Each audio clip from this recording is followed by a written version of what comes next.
Hello दोस्तों, good morning. Welcome to our channel 5 classes. Previous video lecture में हमने question number 105 तक solve कर लिए थे। आज हम आगे की प्रॉब्लम डिस्कस करेंगे। देखिए, आपने अभी तक हमारे चैनल को सब्सक्राइब नहीं किया है तो सब्सक्राइब कर लो, साथ साथ में बेल आइकन को भी प्रेस कर दो, जिससे कि आने वाले वीडियो लेक्चर का नोटिफिकेशन आप तक पहुंच जाए।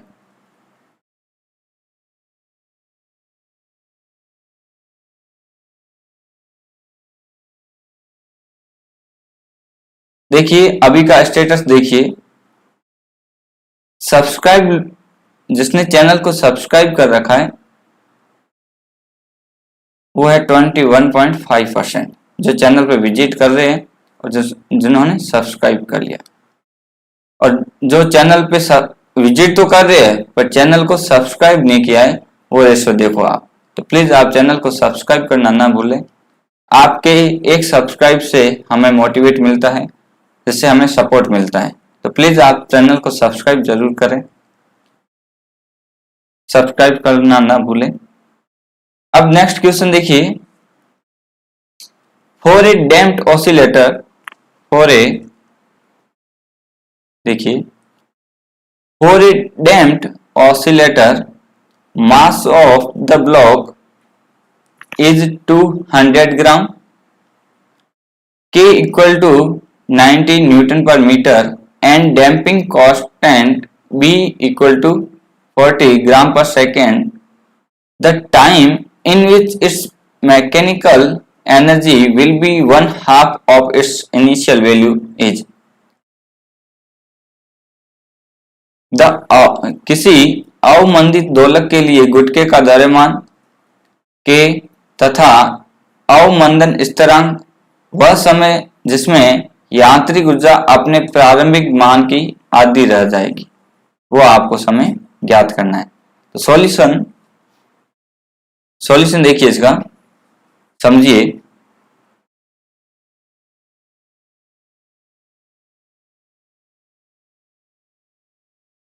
गिवन डेटा आपके पास क्या है, देखिए।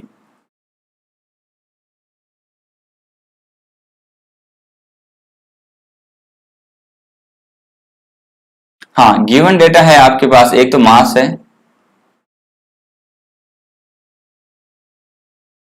ठीक है, और K की वैल्यू है आपके पास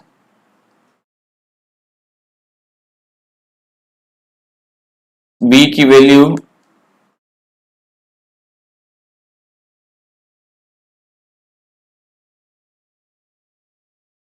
अब देखिए, लेट इनिशियल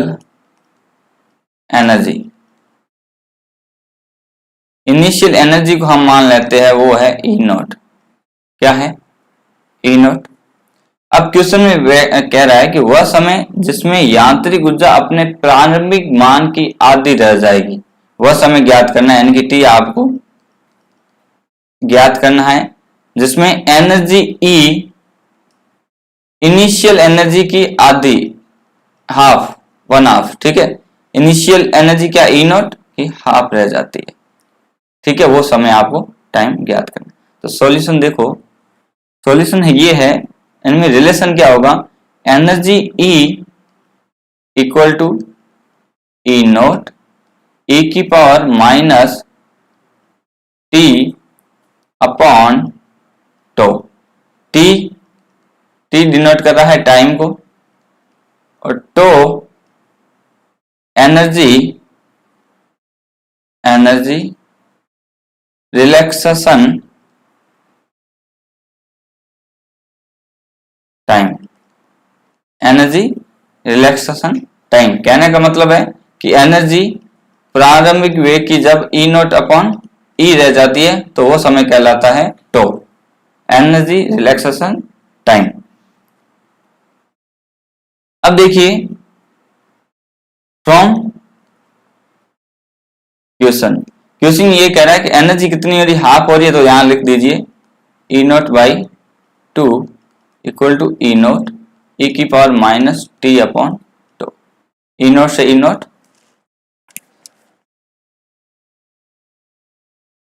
क्या बचा, देखिए रिमेनिंग हमारे पास है 1/2 इक्वल टू, इसको क्या लिख सकते हैं 1/e⁻ t/τ, या फिर आप इस तरीके से लिख सकते हो 2 इक्वल टू e⁻τ/τ।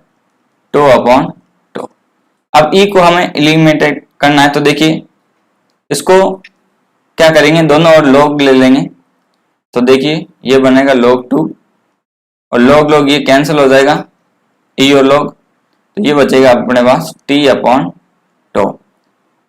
ठीक है, log2 की वैल्यू हम जानते हैं ये होती है 0.693 t/τ। हमें ज्ञात क्या करना है, t। अब देखिए τ इक्वल टू होता है 1/2r। जब आप डैम्पिंग ऑसिलेटर में देखोगे तो τ बराबर होता है 1/2r। ठीक है, और B/m ये इक्वल होता है 2r के, किसके, 2r के। अब देखिए यहां से 1/2r क्या हो जाएगा, 1/2r ये हो जाएगा m/b,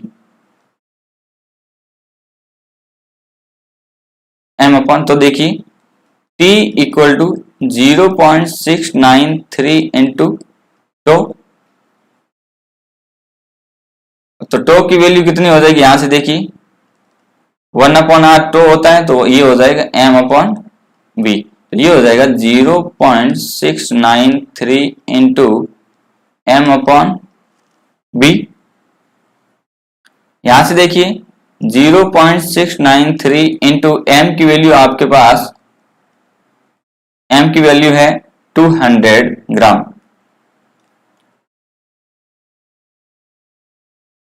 और जो b की वैल्यू है आपके पास 40 ग्राम पर सेकंड है, सेकंड ऊपर आ जाएगा, देखिए ग्राम से ग्राम, 0 से 0 ये आ जाएगा 5r। जब आप इसको मल्टीप्लाई करोगे तब आपके पास जो आंसर आएगा वो आएगा 3.465 सेकेंड, यानी कि इस टाइम पर जो एनर्जी है वो इनिशियल एनर्जी की हाफ रह जाएगी। t इक्वल टू 3.46, तो ऑप्शन देखिए, ऑप्शन 3 इज करेक्ट।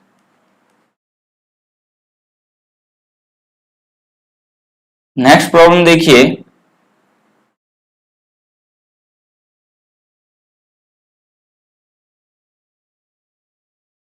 ये जो प्रॉब्लम है, ये जो प्रॉब्लम थी ये हमारे मैकेनिक से है, जो बीएससी पार्ट फर्स्ट में। ठीक है, अब नेक्स्ट प्रॉब्लम देखिए, an object of 90 newton weight is taken, first है, at a height of r/2,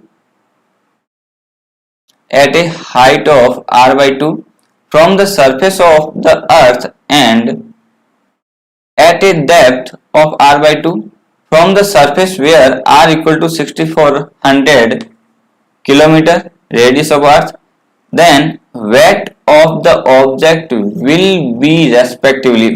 कहने का मतलब है कि ऑब्जेक्ट का आपको वेट ज्ञात करना है, एक बार आपको एट हाइट ऑफ r/2 पर और एक बार at a depth of r/2 आपको वेट ज्ञात करना है। तो सॉल्यूशन देखिए इसका,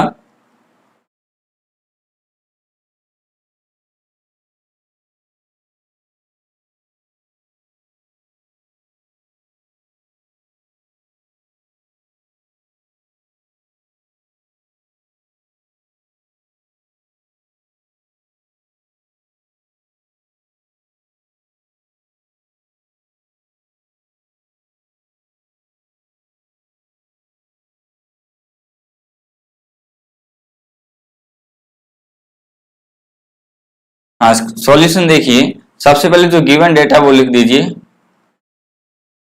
गिवन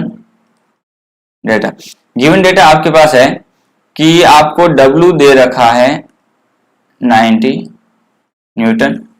ठीक है, फर्स्ट केस है आपके पास, देखिए इस तरीके से इसको सोल्व करेंगे। फर्स्ट केस है आपके पास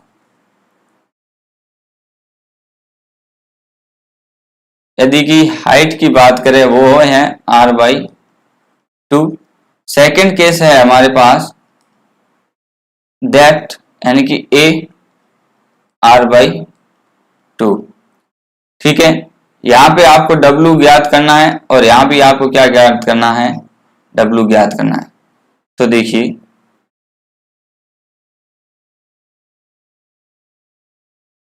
और G की वैल्यू आपको क्वेश्चन में दे रखी है कि G की वैल्यू जो आप यूज लोगे वो 9.8 मीटर सेकेंड स्क्वायर, मीटर पर सेकेंड स्क्वायर। तो सबसे पहले हम क्या करेंगे, जो ये ऑब्जेक्ट है उसका मास फाइंड आउट करेंगे। ऑब्जेक्ट का मास कितना है वो सबसे पहले फाइंड आउट करेंगे। तो देखिए W इक्वल टू mg होता है। W आपको क्वेश्चन में दे रखा है ये, तो देखिए 90 इक्वल टू मास ज्ञात करना ऑब्जेक्ट का और g की वैल्यू 9.8 आपको दे रखी है। तो देखिए यहां से आप m की वैल्यू जब फाइंड आउट करोगे तब आपके पास जो m की वैल्यू आएगी वो आएगी 9.1836। ठीक है, ये m की वैल्यू आपके पास।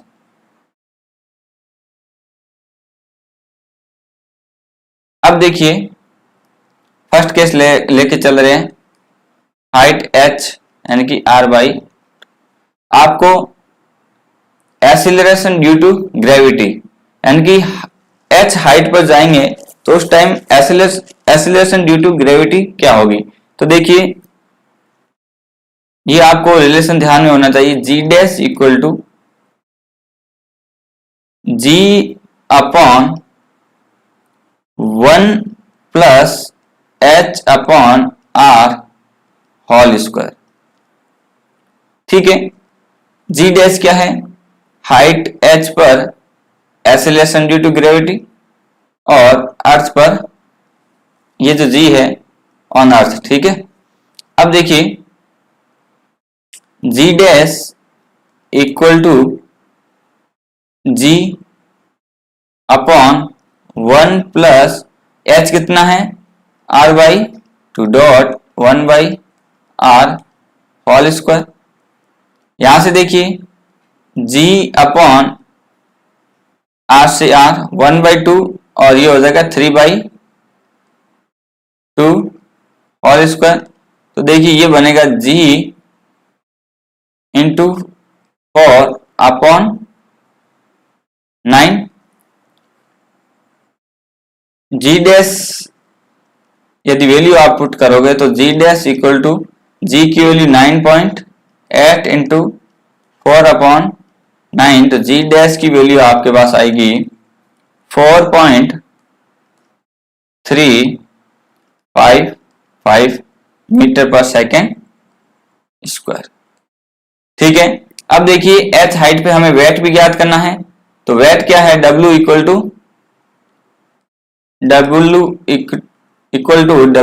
टू mg h हाइट पे, यानी कि अब की बार g ना यूज लेके क्या करेंगे, g डैश यूज लेंगे। मास हमने फाइंड आउट किया था वो हमारे पास आया था 9.18। ठीक है, इनटू कितना करोगे 4 जो ये वैल्यू है g dash 4.35।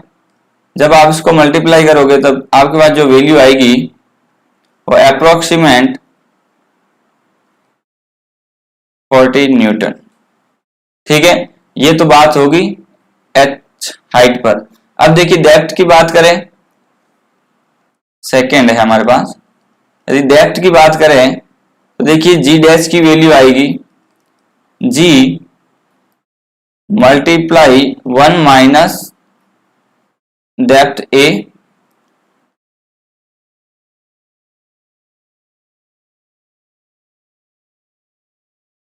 a upon r।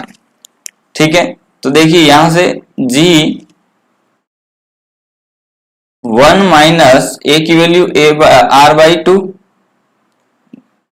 Depth भी आपको कितनी दे रखी है r/2, ये r से r। तो देखिए g डैश इक्वल टू ये हो जाएगा जी बाई 2, जी की वैल्यू पुट कर दीजिए तो जी डैश बराबर 9.8 बाई 2। अब देखिए हमें W ज्ञात करना है तो W इक्वल टू क्या होगा, एम जी डैश, m की वैल्यू 9.1836, ये हमने स्टार्टिंग में फाइंड आउट किया था, वही यूज ले रहे हैं। अब देखिए जी डैश की वैल्यू हमारे पास आ गई 9.8 बाई 2। जब आप इसको सिंप्लीफाई करोगे तब आपके पास वैल्यू आएगी W की 44.99, ठीक है, और W equal to approximate equal to आ जाएगा 45 न्यूटन। तो कहने का मतलब ये है, दैट मीन्स H हाइट पर जो हमें वेट मिलेगा वो 40 न्यूटन और डेप्थ में मिलेगा 45 न्यूटन।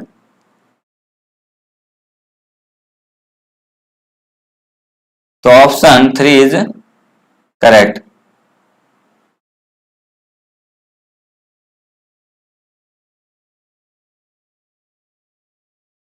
नेक्स्ट प्रॉब्लम देखिए, the average distance of sun from earth is 0.6 times the distance of the sun from some other planet. The time taken by the other planet for one revolution of sun will be. सूर्य से पृथ्वी की औसत दूरी किसी दूसरे ग्रह की औसत दूरी का 0.6 है। इस ग्रह द्वारा सूर्य का एक चक्कर लगाने में लगने वाला समय होगा। देखिए ये जो प्रॉब्लम है आपकी वो केपलर लॉ से है, केपलर नियम से ये प्रॉब्लम है। तो देखिए solution, from question given data. Given data ये है आपके पास, देखिए the average distance of sun from earth, sun from earth, average distance को यदि हम r मान लें तो देखिए r sun to earth equal to 0.6 times the distance of sun from other planets. 0.6, ठीक है, टाइम्स किसके हैं, r sun to other planets, ठीक है। एक तो रिलेशन ये दे रखा है और आपको इस ग्रह द्वारा सूर्य का एक चक्कर लगाने में लगने वाला समय ज्ञात करना है। The time taken by the other planets यानी कि t for the one revolution of sun, आपको ज्ञात करना है टाइम किसमें, देखिए टाइम प्लैनेट्स यानी कि p और सन, तो लिख दिए s और p, ये आपको ज्ञात करना है। लिखोगे from Kepler law. Kepler law ये कहता है कि जो टाइम पीरियड t है वो स्क्वायर प्रोपोर्शनल टू r की पावर क्यूब।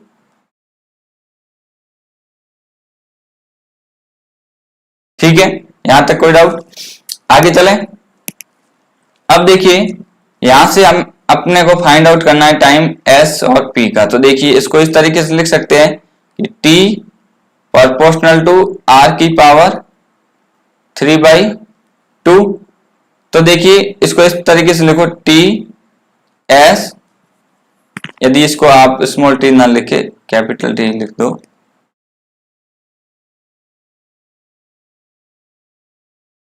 अब देखिए टी एस पी आपको ज्ञात करना है, ठीक है।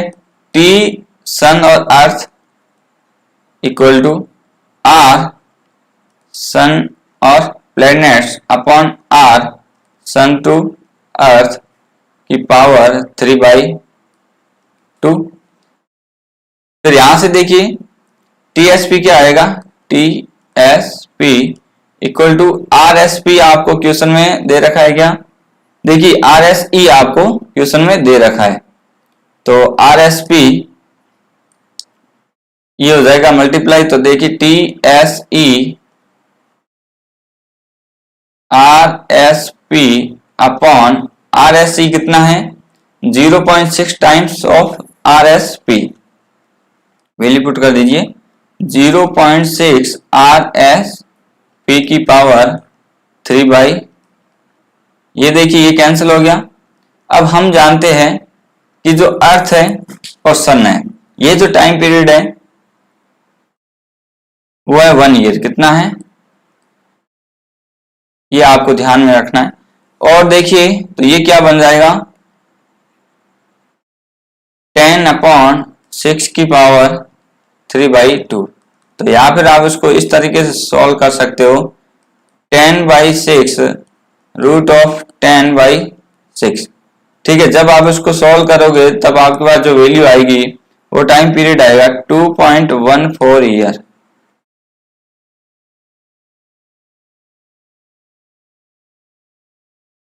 तो ऑप्शन देख लीजिए 2.14 ईयर, तो ऑप्शन 3 इज करेक्ट। ठीक है, नेक्स्ट प्रॉब्लम देखिए, a rod fixed on its ends is loaded in the middle, which of the following statement is correct, sorry statement incorrect regarding its bending.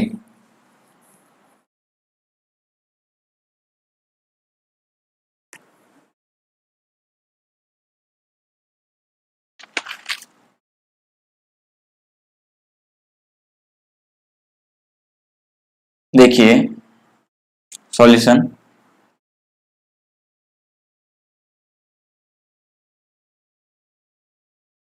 a road fixed on its end is loaded in the middle, which of the following statement is incorrect regarding its bending? The bending becomes 8 times or if length is double, यदि length को double किया जाए तो उसकी जो become 8 times हो जाएगा। Bending is inversely proportional to width. To decrease bending, its thickness should be large. For reducing bending, a material with small Young's modulus y should be used. तो देखिए ये आपको एक फॉर्मूला है वो ध्यान में रखना है कि डेल है, ठीक है, ये है आपके पास L cube upon 4B D cube into Y. ठीक है, ये आपको एक फॉर्मूला ध्यान रखना। तो देखिए यहां से डेल प्रोपोर्शनल टू है L क्यूब के, del inversely proportional to 1/b के, del inversely proportional to D cube, ठीक है, del inversely proportional to y, del proportional to L cube, del inversely proportional to B, del inversely proportional to D cube, del proportional to या del inversely proportional to Y। अब देखिए यहां से आपको सारे result मिल जाएंगे। तो क्वेश्चन में ये कह रहा है कि बंकन लंबाई दुगनी करने पर, यानी कि L दुगनी करने पर बंकन 8 गुना हो जाएगा। तो देखिए यदि इसको अपन 2 गुना करें, 2L का क्यूब करें तो ये कितना हो जाएगा 2 का क्यूब 8। ये क्या है, सही है। बंकन चौड़ाई के व्युत्क्रमानुपाती है, तो B क्या है व्युत्क्रमानुपाती, ये भी क्या है सही है। B किसको डिनोट कर रहा है, चौड़ाई को। फिर कह रहा है बंकन कम करने के लिए दंड की मोटाई अधिक होनी चाहिए। देखिए ये जो मोटाई D है इसकी बात हो रही है, ठीक है। बंकन देखिए कम करने के लिए यदि देखिए इनवर्सली प्रोपोर्शनल है तो इसको बढ़ाएंगे तो ये घटेगा, ठीक है, और यदि इसको कम करेंगे तो ये बढ़ेगा। तो यही कह रहा है बंकन कम करने के लिए यदि अपन इसको बढ़ाएंगे तो ये कम होगा, तो ये भी क्या है, सही है। बंकन कम करने के लिए ऐसे द्रव्य का उपयोग करना चाहिए जिसका यंग गुणांक क्या हो, कम हो। देखिए बंकन भी कम करना है और वाई गुणांक भी कम है, तो ऐसा रिलेशन तो है नहीं, क्योंकि यदि ये डेल, देखिए इसके लिए ये कह रहा है कि डेल प्रोपोर्शनल टू वाई है, तो पर ऐसा है नहीं, तो ये कथन कैसा है, इनकरेक्ट है। कैसा है, इनकरेक्ट। तो ऑप्शन फोर्थ इज करेक्ट। इसका जो सॉल्यूशन है वो ऑप्शन कौन सा है, 4 है। नेक्स्ट प्रॉब्लम देखिए,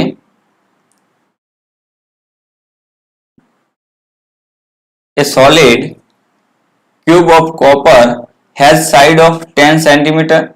When a hydraulic pressure of 7.20 into 10 की power 6 Pascal is applied on it, the compression in its volume is 0.06 centimeter cube. Its bulk modulus will be. Bulk modulus आपको ज्ञात करना है। तो ये सॉलिड दे रखा है, उसकी साइड भी दे रखी है आपको, और प्रेशर भी दे रखा है, ठीक है, और वॉल्यूम कंप्रेस कितना हो रहा है वो भी आपको दे रखा है। तो सॉल्यूशन देखिए इसका, गिवन डेटा है उसको पहले लिख दीजिए। गिवन डेटा लिखने से ही हमें ये फायदा मिलता है कि हमें पता चल जाता है कि कौन सी क्वांटिटी हमें दे रखी है और कौन सी क्वांटिटी हमें फाइंड आउट करनी है, तो ये हमें हेल्प मिल जाती है। तो किनारा दे रखा है, किनारे को यदि ए मान ले तो ये हो जाएगा 10 सेंटीमीटर, ठीक है। यदि मीटर में चेंज करें तो ये हो जाएगा 10 की पावर -2 मीटर, ठीक है। यहां तक कोई डाउट? अब देखिए यदि यहां से वॉल्यूम की बात करें तो क्या होगी, ए क्यूब, क्योंकि यहां ठोस घन की बात हो रही है, ठीक है। तो ए क्यूब, तो ये हो जाएगा ए कितना है, 10 इंटू 10 की पावर -2 मीटर क्यूब, ठीक है, ये हो जाएगा, ठीक है। अब देखिए यदि आप इसको आगे और सॉल्व करना चाहते हो, सॉल्व कर दो, इंटू 10 की पावर -6 मीटर क्यूब। अब और क्वेश्चन में दे रखा है आपको, P दे रखा है 7.20 इंटू 10 की पावर 6 पास्कल, और वॉल्यूम दे रखा है आपको, देखिए जलीय दाब लगाने पर इसके आयतन में 0.06 सेंटीमीटर क्यूब का संकुचन होता है। तो देखिए ये जो आपको दे रखा है वो डेल्टा V अपॉन V दे रखा है, ठीक है, वो दे रखा है 0.06 सेंटीमीटर क्यूब। तो इसको आप इस तरीके से लिख सकते हो, 10 की पावर -2 क्यूब, ठीक है।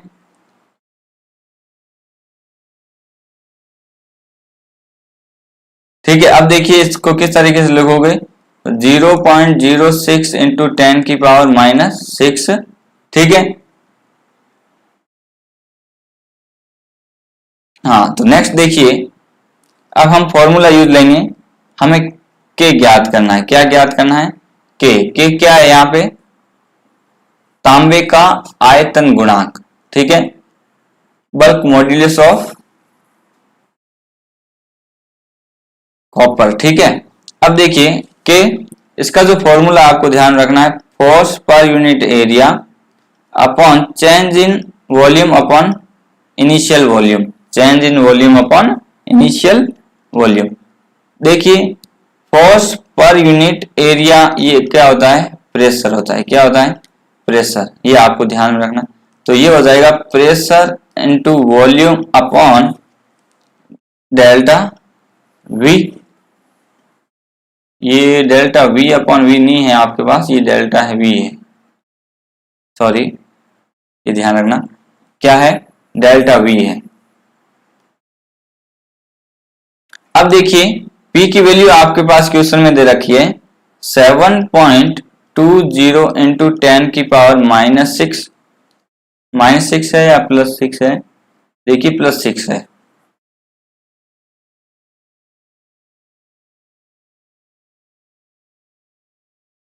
+6 आपको दे रखी है, इनटू वॉल्यूम अभी हमने देखा कितना है 1000 इंटू 10⁻⁻6 अपॉन डेल्टा वी हमारे पास है 0.06 इंटू 10⁻⁻6। ठीक है, अब देखिए ये किस में था, मीटर क्यूब में, ये भी किस में है, मीटर क्यूब में, और ये किस में था, पास्कल में। तो मीटर क्यूब से मीटर क्यूब तो गया, ये भी। ठीक है, अब देखिए फर्दर आप आगे सोल्व करोगे, जो आपके पास वैल्यू आएगी वो आएगी 120 इंटू 10⁻9 पास्कल। क्या आएगा, 120 इंटू 10⁻9 पास्कल। तो ऑप्शन देखिए 120 into 10⁻9 newton per metre square. ठीक है, न्यूटन पर मीटर स्क्वायर। तो ये आपको यूनिट कन्वर्जन ध्यान रखना है कि 1 पास्कल इक्वल होता है 1 न्यूटन पर मीटर स्क्वायर। ये आपको यूनिट कन्वर्जन ध्यान रखना है। तो अपन क्या लिखेंगे यहाँ पे 120 into 10⁻9 newton per metre square. तो ऑप्शन देखिए, option first is correct. Next problem देखिए,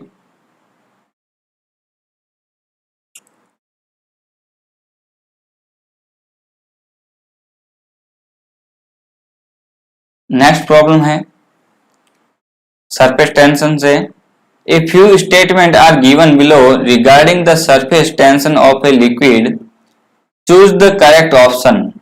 ए few statement are given below regarding the surface tension of a liquid, choose the correct option. आपको सही कथन बताना है। तो देखिए सॉल्यूशन इसका,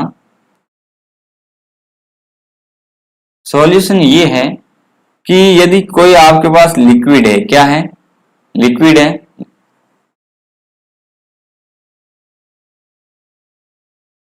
देखिए कोई भी आपके पास क्या है, लिक्विड है। अब इसमें देखिए फर्स्ट कंडीशन देखिए, यदि हम क्या करें, ताप को बढ़ाए, ताप को बढ़ाए, तो इधर मैं बात कर रहा हूं पृष्ठ तनाव की, किसकी, पृष्ठ तनाव यानी कि सरफेस टेंशन।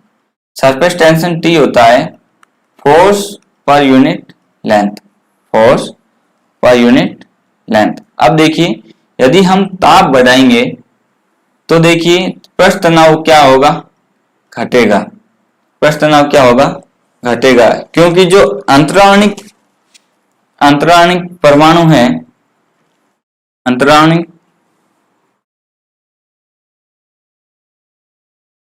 अंतराणिक जो बल है उनके मध्य की जो दूरियां हैं वो क्या हो जाएगी, बढ़ेगी। तो क्या जो फोर्स है वो कैसा होगा, वीक होगा। कैसा होगा, वीक होगा। वीक होने की वजह से जो पृष्ठ तनाव है यानी कि सरफेस टेंशन घटेगा। तो देखिए उसके बाद यदि हम घुलनशील पदार्थ की बात करें, किसकी, घुलनशील, जैसे नमक। ठीक है, घुलनशील की बात करें तो हमेशा पृष्ठ तनाव क्या होगा, बढ़ेगा। ठीक है, और अघुलनशील की बात करें,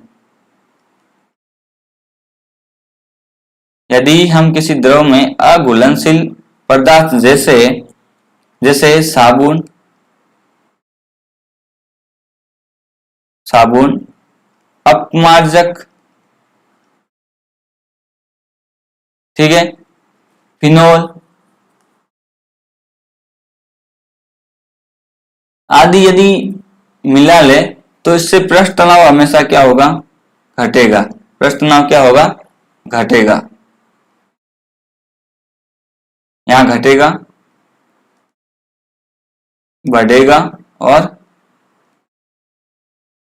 घटेगा। किसकी बात हो रही है, पृष्ठ तनाव की। तो देखिए अब ऑप्शन देखिए, पृष्ठ द्रव्य में पृष्ठ तनाव आणविक बलों के कारण होते हैं।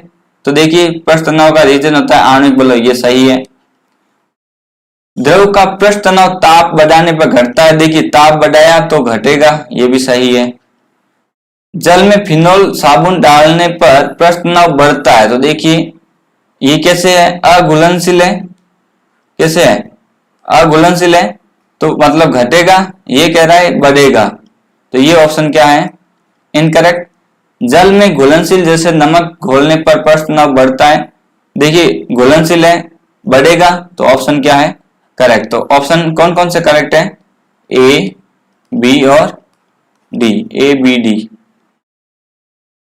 और इज करेक्ट। नेक्स्ट प्रॉब्लम देखिए, if work done in the construction of a bubble of radius r is w, then additional work done to make the bubble of radius 2r will be. If work done in the construction of bubble of radius r is w, then additional work done to make the bubble of radius 2r will be. देखिए solution,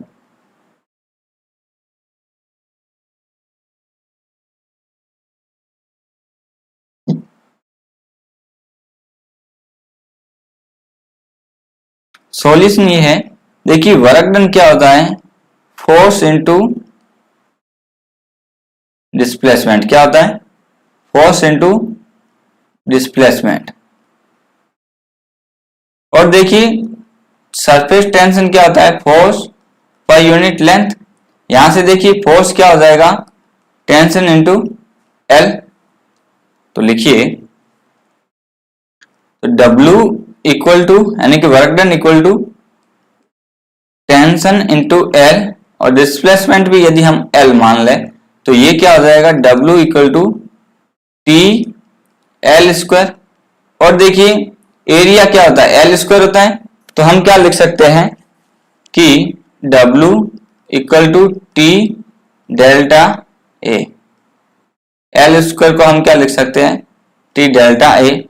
ये है कार्य, ठीक है, और हम कहते हैं इसको पृष्ठ ऊर्जा।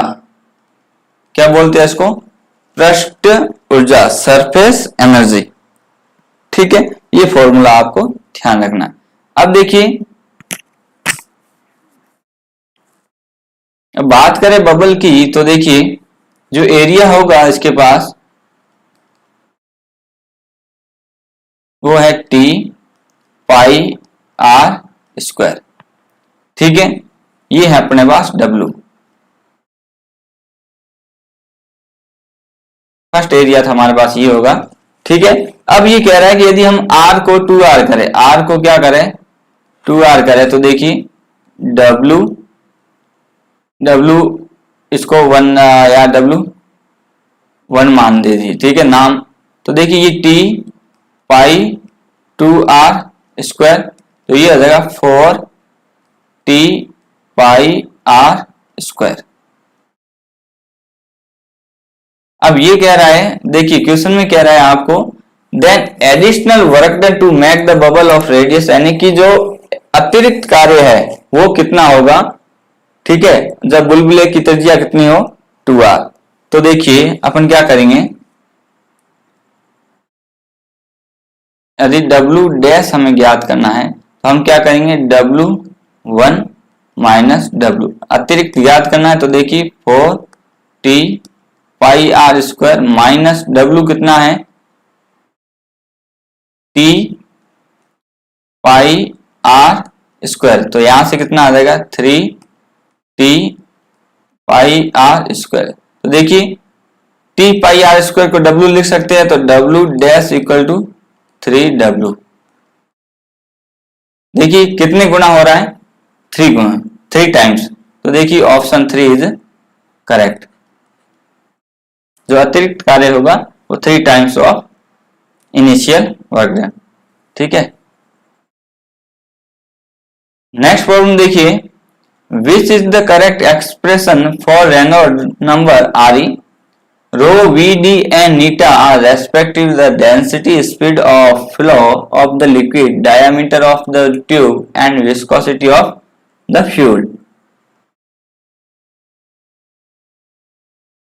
रेनॉल्ड्स संख्या है, तो आपके लिए ये फॉर्मूला आपको ध्यान में रखना है। रेनॉल्ड्स संख्या का सीधा कि जो आ रही है रेनॉल्ड संख्या, उसका formula rho v d upon eta होता है, यानी कि ऑप्शन 2 इज करेक्ट।